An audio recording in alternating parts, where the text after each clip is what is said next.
Joining me now, one of the lawmakers on the House Judiciary Committee in that hearing today, Democratic Congresswoman Jasmine Crockett, who, as you know, is also running for Senate in Texas. Congresswoman, thank you for being here. I know you're very busy with the work that you are doing. I want to begin with the fact that this was the very first time, really, that Jack Smith may have had his day in court, so to speak, publicly.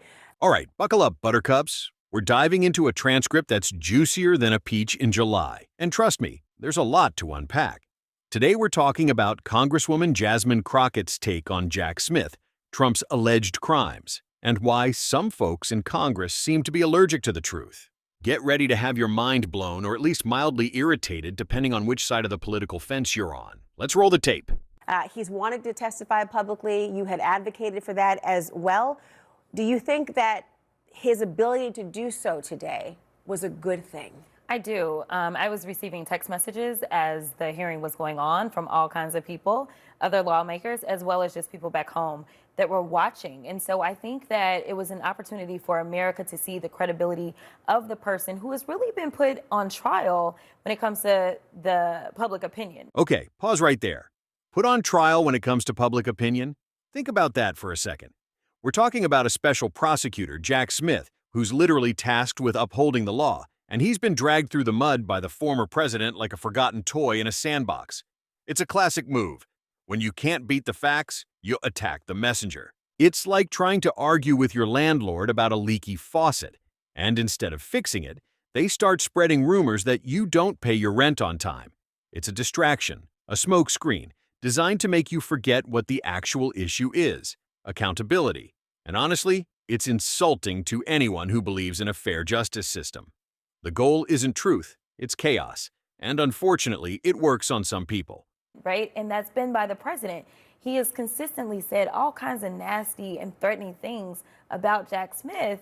But Jack Smith, as a prosecutor, and you know how this goes, as a prosecutor, he's not a political figure. So this is somebody who was kind of in the shadows. And basically, Jack's like, I am going to stand by my work. The only reason these charges got dropped is because you became president. And we know that that's why he ran, was so that he could avoid prosecution. You know, you made the point earlier today as well that he had been criticized more for whether he had the authority to prosecute, more than the actual substance of the allegations that grand juries indicted him on. Why do you think Republicans focus more on really process more than the result? Because it didn't work out very well for them, right? They didn't want to talk about the actual subject matter, which the subject matter was the fact that the president needed to be prosecuted. And as I stated today, I am almost positive that if Jack Smith would have had his day in court and prosecuted the president, well, the president would be under the jail right now. But unfortunately, he never got to see that day for a number of reasons. One, obviously, involves Eileen Cannon, who is a Trump appointee and basically, I would just say, a Trump flunky. Obviously, she is the judge who still has a remaining kind of gag order on the classified documents report out of Mar-a-Lago. So he was constrained to some degree of what he could actually say. Many believe there was a perjury trap that was already being set from his presence. And also, would he violate that order and get himself in hot water? Even without that, though, President Trump is calling for him to be prosecuted. In a long line of people, he's already called to be prosecuted. Your reaction? Correct. Just like most of the other prosecutors that he's gone after, who are sound prosecutors that went after not the president, but they followed the evidence. And the evidence led them to this idea or the conclusion that the president is a criminal. And let me remind people, he is a 34-count convicted felon who was convicted by a jury of his peers. Hold up. Let's just let that sink in for a moment. 34-count convicted felon. Not accused, not alleged, but convicted by a jury of his peers. 12 ordinary Americans looked at the evidence and said, yep, guilty as charged. And yet, you still hear folks trying to spin this like it's a parking ticket. Oh, it's a witch hunt. It's politically motivated. Sorry, but when a jury makes a decision, that's the justice system working, folks. It's not some shadowy cabal in a basement. It's the foundation of our legal system. To pretend otherwise is to live in a reality distortion field. This isn't a game of he said, she said anymore. This is a verdict. And so I know that Jack Smith is really tight on this. You know, I sat in the closed door deposition that he delivered where he talked about Volume 2 and basically said, I'm not allowed to speak about that because of an order, right? And so they were consistently trying to get him even behind closed doors. And so he's been very careful and methodical like a good prosecutor would be.